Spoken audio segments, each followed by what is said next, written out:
saya akan mengajak kita melihat bagaimana menerima yang baik. Kunci menerima yang baik. Sebelum kita bicara mengenai tema ini, saya ajak kita lihat ayat Alkitab kita, kitab Injil Matius, pasal 25 ayat 31 sampai ayat 40. Nah, karena ini merupakan kunci, berarti ini penting, saudara-saudara. Nah, saudara gak akan ketemu kunci serap lain. Ini hanya satu kuncinya, dan ini ori yang saya bagikan ini. Karenanya saudara harus bisa nangkap, bisa ngerti, bantu saya berkonsentrasi, supaya saya bisa melepaskan semua apa yang Tuhan ingin saudara ketahui, saudara dengar. Karena saya yakin selesai pembahasan atau pemberitaan firman ini, saudara akan dimerdekakan dari semua belenggu serta keadaan-keadaan. Bahkan saudara akan keluar dari semua hal-hal yang membuat kita mengalami hal-hal buruk, hari-hari buruk. Yuk, Matius pasal 25 ayat 31 sampai dengan ayat 40 ya saudara-saudara. Kebiasaan saya membaca bersama-sama. Karenanya perhatikan, kita baca dengan suara mantap ya. Kasih naik volumenya, baru kita mulai pembacaan ini. Hitungan yang ketiga, 1, 2, 3. Apabila anak manusia datang dalam kemuliaannya dan semua malaikat bersama-sama dengan dia, maka ia akan bersemayam di atas tahta kemuliaannya.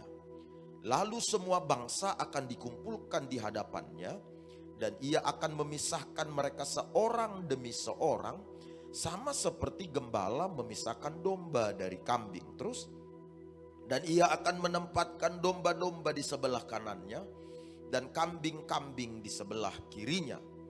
Dan raja itu akan berkata kepada mereka yang di sebelah kanannya, "Mari, hai kamu yang diberkati oleh Bapakku, terimalah kerajaan yang telah disediakan bagimu sejak dunia dijadikan." 35. Sebab ketika aku lapar, kamu memberi aku makan. Ketika aku haus, kamu memberi aku minum. Ketika aku seorang asing, kamu memberi aku tumpangan. Ketika aku telanjang, kamu memberi aku pakaian. Ketika aku sakit, kamu melawat aku.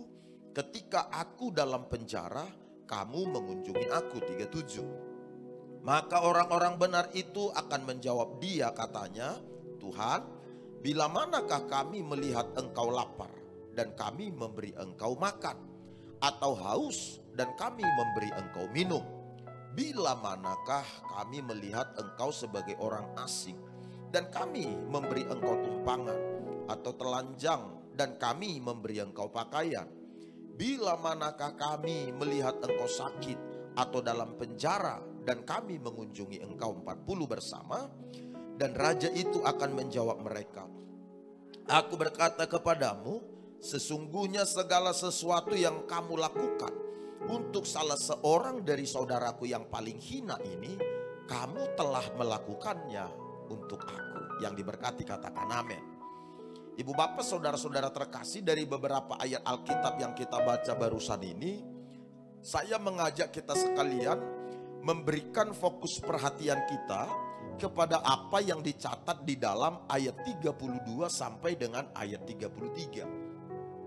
Dalam keterangan yang dimuat di ayat 32 sampai 33 itu disampaikan bahwa pada suatu hari sang raja atau Tuhan mengumpulkan semua bangsa di hadapannya.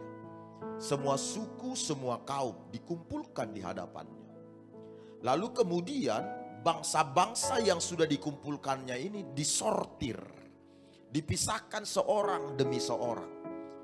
Yang satu ditaruh di sebelah kanannya, lalu yang satu ditaruh di sebelah kirinya. Alkitab memberitahukan kelompok yang ada di sebelah kanannya itu kategori kualitas domba. Lalu kelompok yang ada di sebelah kirinya kategori kualitas kambing. Penyebutan kambing dan domba sebenarnya adalah bahasa simbolik. Itu sebabnya tidak perlu terlalu serius ditanggapi dan menjadikan saudara penasaran siapa yang dimaksud domba dan siapa yang dimaksud kambing. Ya, siapapun kambing dan domba itu tidak terlalu problem karena bukan di situ esensi daripada pesan yang ingin disampaikan oleh Alkitab. Yang ingin disampaikan oleh Alkitab kepada kita adalah apa yang merupakan komentar raja kepada kelompok yang telah ditaruhnya atau yang berada di sebelah kanannya. Komentar sang raja apa? Perhatikan ayat 34 saudara-saudara. Dalam ayat 34 itu dikatakan begini, dan raja itu akan berkata kepada mereka yang di sebelah kanannya. Apa yang disampaikan raja? Demikian komentar dari sang raja itu. Mari hai kamu yang diberkati oleh Bapakku. Terimalah kerajaan yang telah disediakan bagimu sejak dunia diciptakan. Perhatikan penggunaan kalimat mari hai kamu yang diberkati. Kata yang diberkati adalah menjelaskan bagaimana orang-orang yang ada di sebelah kanan sang raja ini, mereka mengalami atau menerima segala yang baik sepanjang hidup mereka. Sepanjang mereka ada di muka bumi, mereka telah menerima hal-hal yang baik. Makanya mereka disebut kaum yang diberkati, ibu bapak saudara-saudara. Bahkan lebih luar biasa lagi, setelah mereka meninggalkan dunia ini, maka kemudian raja memberitahukan apa yang akan mereka terima. Sang raja berkata, terimalah kerajaan yang telah diciptakan atau disediakan oleh Bapakku sejak dunia diciptakan. Ini memberitahukan kepada kita semua bahwa kelompok yang ada di sebelah kanan sang raja ini, semasa hidup mereka menerima hal-hal yang baik. Segala hal-hal yang bermanfaat bagi hidup mereka. Hal-hal yang menakjubkan, hal-hal yang mengagumkan. Mereka menerima semua hal-hal yang baik bukan hanya untuk diri mereka tapi juga di keluarga besar mereka. Bahkan setelah mereka meninggalkan dunia ini pun, kepada mereka diberikan yang jauh lebih baik lagi, yaitu kerajaan yang telah disediakan oleh Bapa sejak dunia diciptakan, yaitu sorga yang luar biasa itu, ibu bapak. Semua kita tentu mendambakan bagaimana supaya hari-hari kita ini adalah hari-hari di mana kita menerima hal-hal baik dalam hidup kita, bukan? Bahkan sering sekali kita mendoakan supaya hal-hal yang baik saja yang masuk di hidup kita. Kita mendambakan, menggumuli, mengupayakan supaya hal-hal yang baik saja yang datang dalam hidup kita. Karena itu perlu belajar bagaimana kunci supaya kita menerima hal-hal yang baik ketika kita ada di dunia ini atau di muka bumi ini. Sehingga kita masuk kategori orang yang diberkati. Dan tak kala kita meninggalkan dunia ini, maka kepada kita pun disediakan atau diberikan yang jauh lebih baik, yaitu kerajaan sorga. Itu berarti kelompok yang di sebelah kanan sang raja ini adalah kelompok diberkati di bumi, diberkati di sorga. Kita tentu mau ada di kelompok ini, bukan? Diberkati di bumi, diberkati di sorga. Bukan lagi seperti nyanyian, biar miskin di bumi, asal kaya di sorga. Kita mau kaya di bumi, kaya juga di sorga. Kita mau diberkati di bumi, diberkati di sorga. Makanya kalau sekarang nyanyian-nyanyian itu sudah banyak dimodifikasi, sudah banyak dibaharui, sudah tidak relevan. Kalau dulu kan nyanyian-nyanyian kita adalah nyanyian-nyanyian yang bilang begini, biar tanpa gaji selalu manis. Ayo kerja buat Tuhan, sungguh senang-senang layani Tuhan selalu manis. Kalau dulu membuang diri di ladang Tuhan saudara, serta Tuhan selalu manis. Dulu pakai kata membuang diri. Dulu pakai kata tanpa gaji. Sekarang beda. Layani Tuhan selalu manis. Beda dengan kelompok yang ada di sebelah kiri sang raja. Apa komentar sang raja kepada mereka yang ada di sebelah kirinya? Perhatikan apa yang dicatat dalam ayat 41. Kita lihat sama-sama yuk. Ayat 41. Kita baca bersama dalam hitungan yang ketiga. 2, 3 iya. Dan ia akan berkata juga kepada mereka yang di sebelah kirinya, enyahlah dari hadapanku, hai kamu orang-orang terkutuk. Enyahlah ke dalam api yang kekal, yang telah disediakan, yang telah sedia untuk iblis dan malaikat-malaikatnya. Nah, menarik, perhatikan penggunaan kalimat di sana. Enyahlah dari hadapanku, hai kamu orang-orang yang terkutuk. Ada kata orang yang terkutuk. Jadi berarti orang-orang yang ada di sebelah kiri sang raja itu adalah orang yang tergolong mengalami hari-hari buruk. Masa-masa suram, masa-masa gelap, jauh dari yang namanya hal baik. Jauh dari yang namanya hal-hal yang bermanfaat, hal-hal yang menyenangkan, hal-hal yang membanggakan. Karena itu mereka kategori orang yang terkutuk. Bahkan ketika mereka meninggalkan dunia ini, kalimat berikutnya disampaikan bahwa mereka kemudian dibawa masuk atau diberikan kerajaan yang diperuntukkan untuk iblis dan malaikat-malaikatnya. Karena itu kelompok ini adalah kelompok orang sengsara di bumi, sengsara pula di neraka. Beda sekali dengan kelompok yang di sebelah kanan. Diberkati di bumi, melihat hal-hal baik selama di bumi, dan memperoleh yang terbaik pula ketika meninggalkan dunia ini. Maka pertanyaan kita bersama adalah, apa yang diperbuat oleh kelompok yang ada di sebelah kanan sang raja ini sehingga mereka beroleh hal-hal yang baik, atau mereka disebut sebagai kelompok yang diberkati ketika mereka ada di bumi. Lalu kepada mereka pula dipersiapkan kerajaan yang luar biasa, kerajaan yang sangat hebat yang telah diciptakan sejak dunia ini dijadikan. Apa yang mereka perbuat? Inilah yang menjadi dasar kenapa saya kemudian merumuskan tema kunci menerima yang baik. Saya belajar dari Alkitab yang kita baca mulai dari ayat 31 sampai dengan ayat seterusnya itu, Ibu Bapak, hanya ada satu kunci. Kenapa kemudian kelompok yang di sebelah kanan ini mereka disebut sebagai kelompok yang diberkati. Mereka kemudian melihat hal-hal baik, menerima hal-hal baik. Bahkan ketika mereka meninggalkan dunia ini pun mereka beroleh yang terbaik pula di sorga. Apa yang mereka perbuat? Kuncinya apa? Satu, Ibu Bapak. Mengasihi Tuhan dan melayani orang. Saya ulang sekali lagi.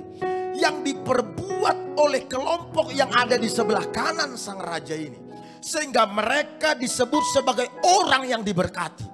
Bahkan mereka melihat hal-hal baik, menerima hal-hal baik. Ternyata karena mereka mengasihi Tuhan dan melayani orang-orang. Coba perhatikan Ibu Bapak. Bagaimana kita mengetahui bahwa kelompok ini adalah kelompok yang dikategorikan sebagai mengasihi Tuhan dan melayani orang-orang. Nah, di dalam perumpamaan yang dituliskan ini, Ibu Bapak, Kristus menjelaskan secara jernih seperti apa ukuran penilaian Allah terhadap orang-orang. Ukuran Allah dalam menilai apakah orang-orang ini mengasihi Allah dengan segenap hati atau tidak. Ukuran penilaiannya, Ibu Bapak, tidak bergantung kepada seberapa banyak tingkat pengetahuan yang dimiliki oleh seseorang. Jadi bukan pengetahuan yang banyak yang menjadi salah satu barometer atau tolak ukur untuk menilai seseorang ini tergolong mengasihi Tuhan. Bukan tingkat pengetahuan.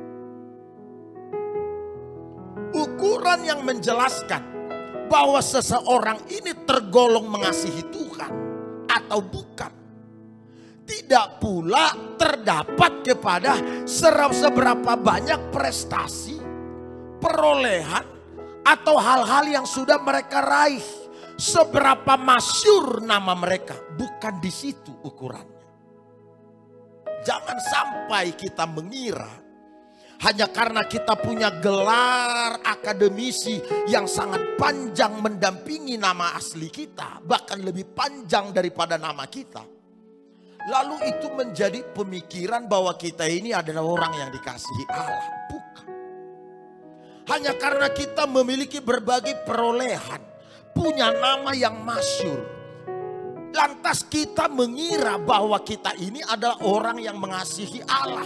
Terbukti kita memiliki banyak perolehan, lebih banyak dari yang lain. Bukan dalam hal perolehan, standarnya, ukurannya. Bukan pula pada seberapa banyak kepemilikan atau harta benda kita, Ibu Bapak.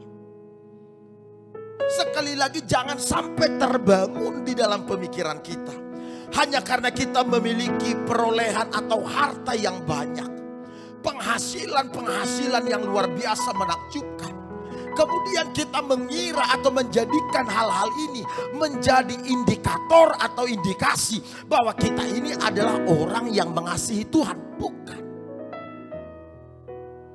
Lantas kalau begitu, standar penilaian Allah terhadap orang-orang yang menyatakan bahwa orang ini mengasihi Allah atau bukan, apa dong? Standarnya atau ukuran penilaian Allah untuk menilai seseorang ini mengasihi Allah apa bukan adalah pelayanan kepada orang. Standarnya adalah reaksi yang kita perlihatkan kepada orang-orang lain. Itulah standar yang menjelaskan apakah kita ini mengasihi Tuhan Allah atau bukan. Sekali lagi, standarnya pelayanan kita kepada orang-orang lain, reaksi kita kepada orang-orang lain, itulah ukuran atau cara Allah menilai apakah seseorang tergolong orang benar apa bukan, orang yang mengasihi Tuhan apa bukan. Coba kita perhatikan apa yang dijelaskan dalam ayat 35 dan 36. Munculkan ayat Alkitabnya. Yuk kita baca sama-sama, Ibu Bapak. Ayat 35 sampai 36. Boleh slide-nya kita baca sama-sama. 2, 3 ya. Sebab ketika aku lapar, kamu memberi aku makan. Ketika aku haus, kamu memberi aku minum. Ketika aku seorang asing, kamu memberi aku tumpangan. 36. Ketika aku telanjang, kamu memberi aku pakaian. Ketika aku sakit, kamu melawat aku. Ketika aku di dalam penjara, kamu mengunjungi aku. Lihat sebentar, Ibu Bapak. Keterangan-keterangan dalam ayat 35 sampai 36 ini, yaitu keterangan yang memberitahukan ketika aku lapar, kamu beri makan. Ketika aku haus, kamu beri minum. Ketika aku sakit di penjara, kamu mengunjungi aku. Ketika aku orang asing, kamu beri aku tumpangan. Ini menjelaskan seperti apa pelayanan kita kepada orang lain, bukan? Seperti apa reaksi kita terhadap orang-orang lain, bukan? Saudara ketemu dengan orang yang haus. Seperti apa reaksi kita? Reaksi saudara? Seperti apa pelayanan yang saudara berikan?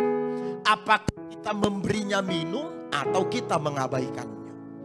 Pelayanan kita kepada orang tersebut menjelaskan bahwa kita mengasihi Tuhan apa bukan.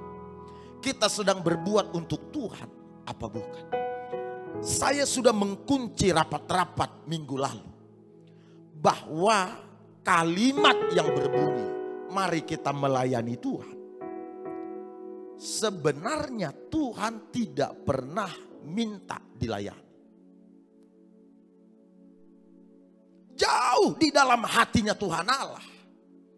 Dia tidak membutuhkan apapun dari kita untuk menambahkan nilai pribadinya, nilai kekudusannya, nilai kemahabesarannya, kemahadirannya dan lain sebagainya.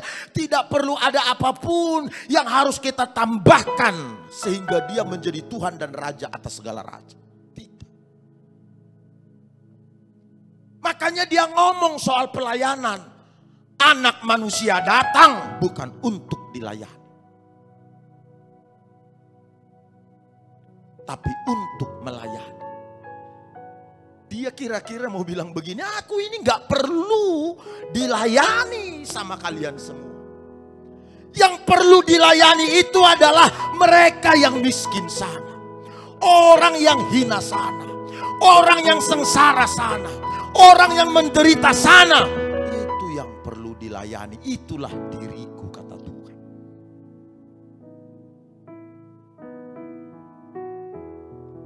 Jadi kalau aktivitas yang ada di panggung ini adalah aktivitas rohani, aktivitas gereja.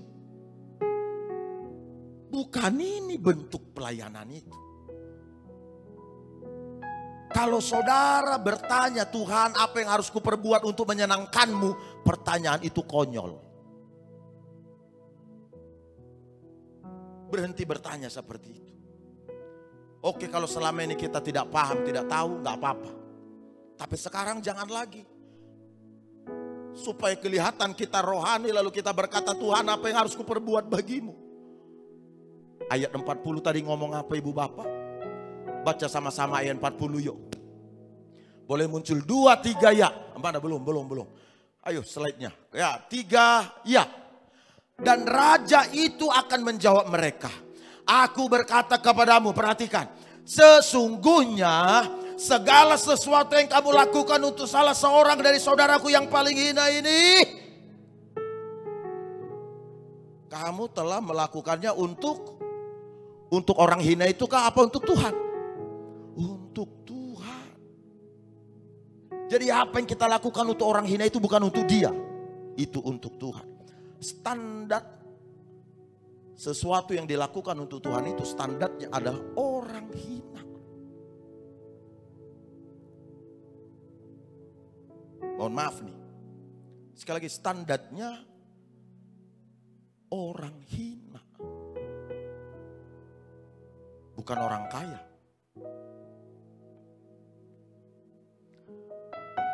Bukan orang yang punya pengetahuan hebat besar. Orang yang punya pengetahuan, orang kaya raya. Mereka sudah terbiasa mendapat perhatian dari banyak orang. Tapi orang hina, bukankah dia lebih sering diabaikan daripada diperhatikan? Jadi kalau kita ingin berbuat sesuatu bagi Tuhan, perbuatlah bagi mereka. Tepuk tangan bagi Tuhan Yesus. Tepuk tangan yang baik. Itu sebabnya ibu bapak saudara-saudara, sekali lagi Alkitab memberitahukan kepada kita bahwa nilai atau cara Allah mengukur apakah seseorang ini mengasihi Allah apa bukan, apakah seseorang ini benar apa bukan, pelayanannya pada orang lain. Kelompok yang di sebelah kanan sang raja dalam perumpamaan itu disebut sebagai gambaran orang benar loh. Sebut sebagai domba-domba Allah, umat kepunyaan Allah. Yang membuat mereka disebut kategori domba atau orang benar. Ayat 35 dan 36. Karena ketika aku haus, kamu beri minum. Lapar, kamu beri makan, dan seterusnya. Sampai-sampai orang benar merasa belum pernah kasih apa-apa sama Tuhan Allah. Cirinya orang benar itu begitu. Dia merasa belum pernah kasih apa-apa sama Tuhan. Belum pernah berbuat apa-apa sama Tuhan. Itu orang benar. Orang sombong, beda lagi. Orang sombong, Tuhan bukankah aku sudah lakukan A? Bukankah aku sudah bernubuat? Bukankah aku sudah kerjakan ini? Tuhan bilang, enyah dari hadapanku hai pembuat kejahatan. I don't know you, who you are. Wih, lakel kam ku tandai gelah ngotong du ya. Anak zakin kam, kata Tuhan. Ketika kita merasa bahwa kita sudah punya semuanya dan sudah lakukan semuanya.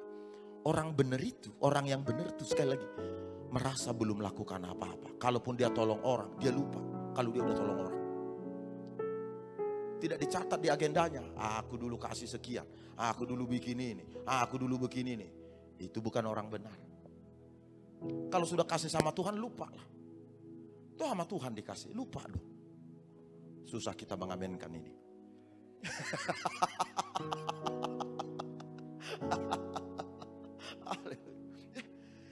Jadi berarti ibu bapak saudara-saudara, apa yang dijelaskan dalam ayat 35, 36 mengenai pelayanan, mengenai reaksi pada orang-orang di sekitar, berarti semua hal tersebut adalah hal-hal yang kategori sederhana dan bisa dilakukan oleh siapa saja. Iya kan? Disebut melakukan sesuatu untuk Tuhan. Ukuran Tuhan menilai apakah kita mengasihi dia apa bukan, kita benar apa bukan, adalah pelayanan atau reaksi kita kepada orang-orang lain, orang-orang yang membutuhkan pelayanan. Apapun yang kita berikan dalam hal sederhana, tidak dibicarakan dalam hal nilai yang sangat besar, jutaan. Harus ukurannya besar dulu baru kita kategori mengasihi Tuhan. Baru kita kategori telah melakukan untuk Tuhan. Tidak. Siapa sih yang tidak bisa memberi minum pada orang yang haus? Semua bisa. Itulah standar yang dipergunakan Allah menilai seseorang ini benar apa enggak imannya. Benar enggak nih rohaninya. Benar enggak ini kepercayaannya. Mengasihi Tuhan enggak ini. Memberi minum. Makanya kalau aku datang ke rumah saudara, cepat-cepat kasih minum.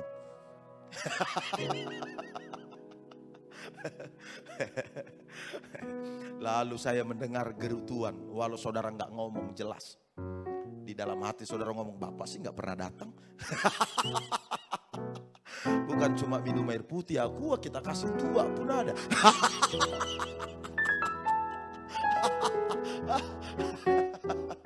Haleluya. Jadi berarti standarnya cuma sederhana. Pelayanan yang kita berikan pada orang atau reaksi kita pada seseorang. Kalau ketemu orang susah, ketemu orang sulit, atau dicerita. Dia punya masalah, dia mau cerita sama saudara. Saudara tahu dia punya masalah. Dengar aja. Saudara nggak bisa berbuat banyak, minimal saudara bisa mendengar. Itu pun sudah terakap-akap. Hanya karena dia telepon saudara dan saudara tahu dia punya masalah, lah angkat-angkat dulu. Masalahnya ini udahlah jangan diangkat, itu biarin aja di situ. Saudara lupa reaksi kita kepada orang yang hina itu adalah apa yang kita perbuat untuk Tuhan. Gini, Alkitab memberi gambaran, memberi penjelasan. Ketika kita percaya pada Kristus lalu bergabung dengan sebuah gereja, itu berarti kita sedang bergabung dengan sebuah keluarga atau rumah. Itu kata Alkitab. Kita tidak disebut dalam Alkitab, tatkala kita bergabung dengan sebuah gereja, seolah-olah atau sepertinya kita sedang bergabung dengan sebuah hotel. Tidak begitu. Kita disebut oleh Alkitab ketika kita bergabung dengan sebuah gereja, maka itu kita sedang bergabung dengan sebuah keluarga atau sebuah rumah. Efesus pasal 2 ayat 19. Baca dulu sama-sama ayat Alkitabnya supaya lebih tepat ibu bapak.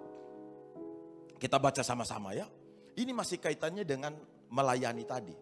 Reaksi terhadap seseorang. Kita baca Efesus 2:19. Baca sama-sama hitungan ketiga dengan suara mantap. 2, 3 ya. Demikianlah kamu bukan lagi orang asing dan pendatang, melainkan kawan sewarga dari orang-orang kudus dan anggota-anggota keluarga Allah. Garis bawahi kata terakhir itu.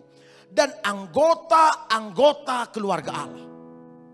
Itu berarti ketika kita terima Kristus sebagai Tuhan dan Juru Selamat, lalu kita bergabung dengan sebuah gereja, kita sedang bergabung dengan sebuah keluarga atau sebuah rumah.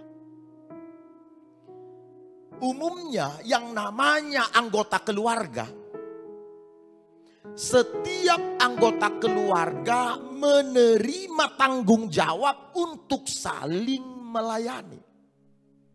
Umumnya semua anggota keluarga menerima tanggung jawab untuk menjaga rumah tersebut, membangun rumah tersebut, memelihara rumah tersebut, bahkan juga melakukan semua hal-hal baik untuk rumah tersebut.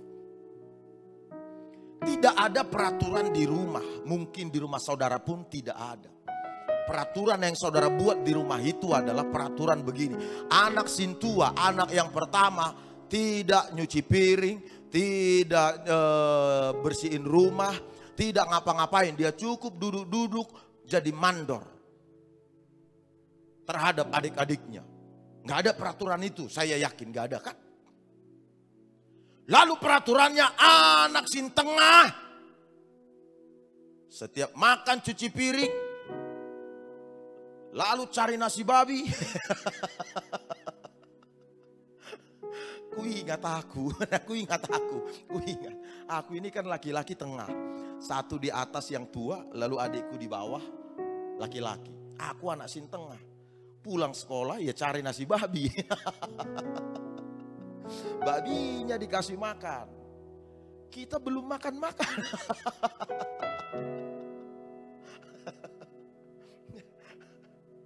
Kita sudah capek pulang dari ladang, jaga perik supaya jangan dia makan padi. Pulang nyampe rumah udah jam 7 malam, masih kasih makan babi. Bukan ditanya orang tua, makan dulu kamnaku baru nanti kasih makan babi. Bukan gitu. Jangan dulu nanti kamu mandi kasih dulu makan babi. Memang di mana-mana babi ini dapat panggung. Rupanya orang tua aku tahu, babi itu lebih menghasilkan daripada aku.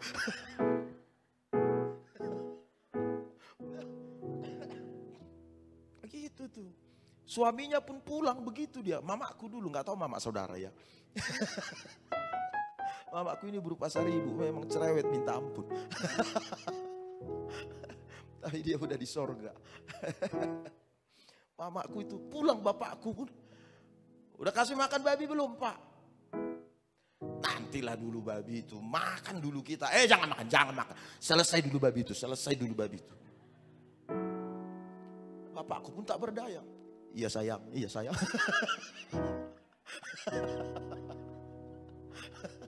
Kalau enggak dikasih ke rumah.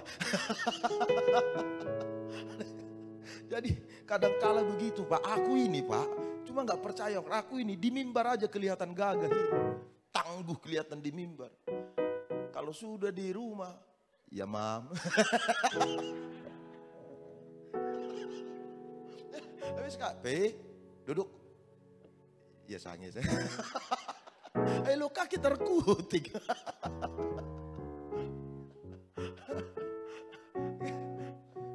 Karena dia nggak ada ini kita omongin dia.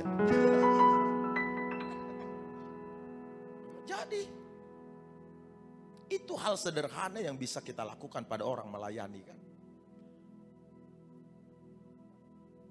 Satu sama lain sesama anggota keluarga sudah menerima tanggung jawab untuk melayani. Yang namanya satu keluarga, ibu bapak, bisa saja kakak, adik, abang, dan lain sebagainya bisa tidak sepaham. Bisa beda pendapat. Tapi kan tidak karena beda pendapat, beda ide, lalu kemudian berubah marganya. Iya toh? Nggak ada begitu saya rasa. Pak Bonar ini marganya Nenggolan. Hanya karena dia nggak sependapat sama adiknya lalu dia bilang, lu rubah margamu, jangan lagi Nenggolan. Bikin margamu Sinaga.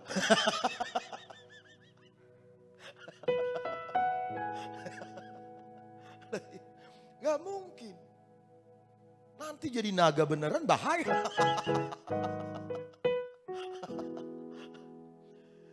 Begitu di gereja.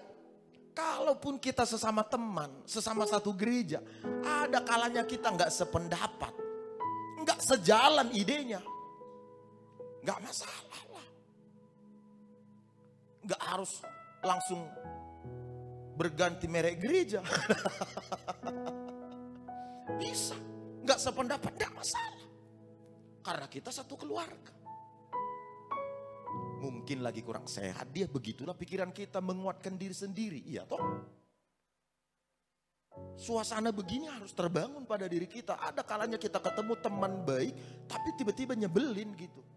Kalau kita nggak positive thinking, ini bisa masalah. Kita bisa retak hubungannya. Makanya dibangun positive thinking. Mungkin lagi krisis, dia krisis. Sehingga kita bisa tetap menerima dan menjalankan hubungan dengan baik.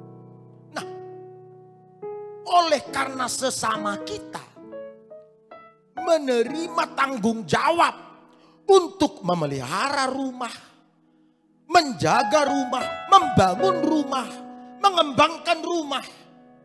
Karena itu, setiap kita yang datang di gereja, saya ulang sekali lagi, setiap kita yang datang di gereja, tidak boleh kita datang dengan sebuah pemikiran supaya aku dilayani.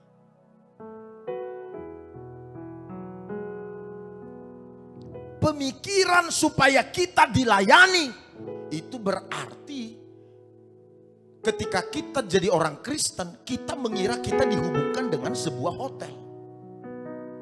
Hotel lah yang bicara mengenai servisnya. Kualitas servis itu mempengaruhi bintang dari hotel itu. Jadi kalau kita datang di gereja dengan sebuah harapan, saya harus dilayani, saya harus senang, saya harus diuntungkan. Ini problem. Kita tidak mengerti bahwa kita adalah serumah, satu keluarga. Di mana kita satu sama lain yang harus saling melayani dan juga melayani orang yang ada di luar sana. Yang ngerti tepuk tangan bagi Tuhan Allah.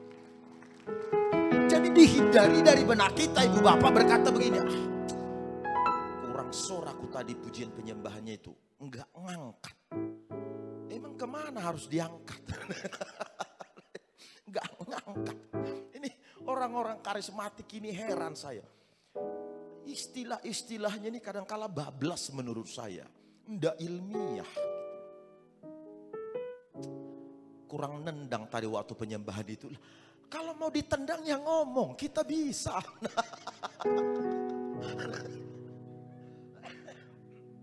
Iya kan? Jadi kita ini datang ke gereja, kita mikir maunya kita harus dipuaskan, disenangkan di gereja. Tuhan yang harus disenangkan ibu bapak. Amin. Tepuk tangan ibu, tepuk tangan. Tuhan yang harus disenangkan. Makanya kita ini semua datang, dari manapun datang, hanya untuk menyukakan hatinya. Jadi gak peduli seperti apa tampilan di depan. Apakah sudah bapak-bapak semua yang tampil? Ibu-ibu semua yang tampil, udah gak masalah buat kita. Karena kita gak lihat dia. Kenapa ibu nggak pernah saya kasih izin jadi WL? Jarang-jarang ibu nggak dengar. Saya bilang begini sama ibu. Mam, jangan jadi WL sejak saya menikah. Kenapa? Padahal dia bisa WL. Dulu singers kan. Pokoknya tidak boleh WL. Kenapa? Jawabannya di minggu yang akan datang.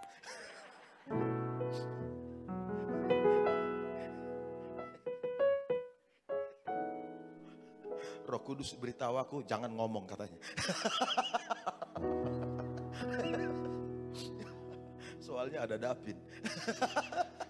Bagaimanapun sampai nanti.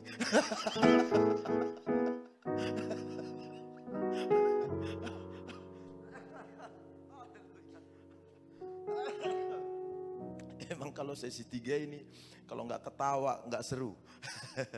Kalau sesi 1 tegang sekali. Saya pun khotbah nggak bebas.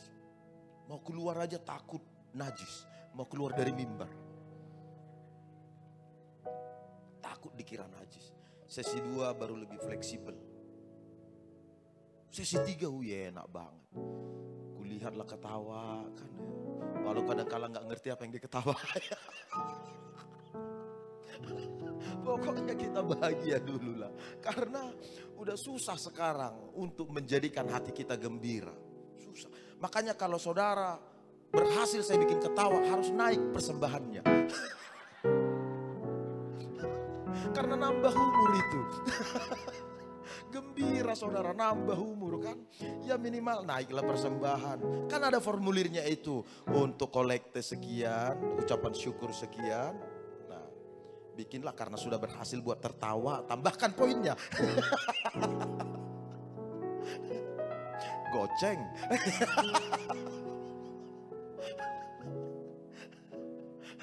Tahu goceng manta berapa?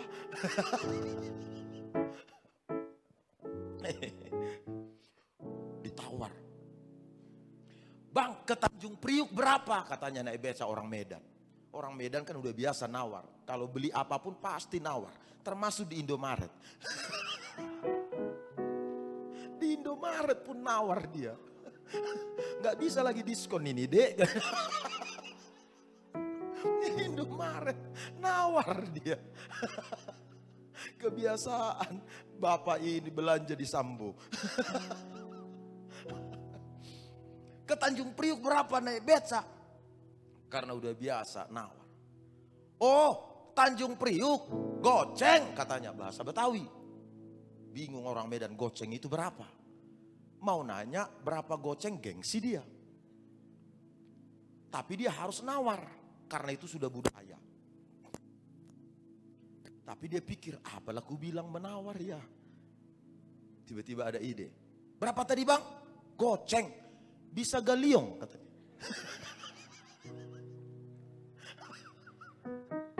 Bingung si orang Betawi tukang beca. Dia bilang galiong berapa bang? Karena gak pernah ada sejarahnya istilah galiong. Galiong berapa? Nah, goceng berapa? Goceng itu 5.000 kata abang beca. Nah kalau galiong itu 4.000.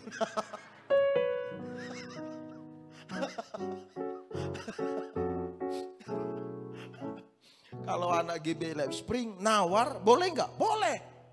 Tapi nawarnya beda bang. Bu, berapa ikan ini sekilo? 27.000. Waduh, 30.000 lah ya bu. Nah gitu nawarnya. Itu ciri khas GB Lab Spring. Susah saudara ya, susah. Gitu nawarnya ya bu ya. Asakaim bakoeda. Itu 17.000, itu 30.000. Kangkung berapa, bayam berapa?